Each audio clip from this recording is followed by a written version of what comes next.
پوچھتے ہیں، آج کل فری لانسر ریسرچر کا ایک پیشہ ہے جو شروع ہو گیا ہے. اس میں لوگ کرتے کیا ہیں کہ لوگ مختلف یونیورسٹیوں میں پڑھنے والے طلباء کے جو تھیسز ہیں ان میں مدد کرتے ہیں، یعنی ان میں ڈیٹا کلیکشن کرتے ہیں، ایک طریقے سے تھیسز لکھ بھی دیتے ہیں.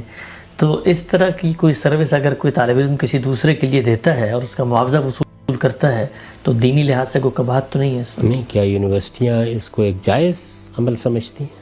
ان کو تو پتہ بھی نہیں ہوتا. پھر سوال کرنا نہیں چاہیے.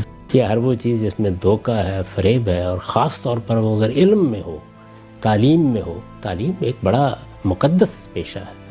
آپ نے دنیا کو جا کے کچھ بتانا ہے، کچھ کہنا ہے، اس کی بنیاد پر آپ کو ملازمت ملنی ہے، اس کی بنیاد پر آپ کے مراتب طے ہونے ہیں. تو اس کی بنیاد اگر آپ نے دھوکے اور فریب پر رکھی ہے تو اس میں مجھ سے پوچھنے کی کیا ضرورت ہے؟ اچھا، لیکن یہ تو اس طالب علم کا معاہدہ ہے اس یونیورسٹی سے کہ وہ اپنے نام سے جو شائع کریں. ایک تیسرے آدمی سے بھی رابطہ کر کے کہا جا رہا ہے آپ مجھے یہ معلومات لکھ کے دے دیں، تو وہ تو بس معلومات لکھ کے اس کو دے رہا ہے، یا آگے جس مقصد کے لیے استعمال کر رہا ہے اس پہ کس بات کا وبال پھر؟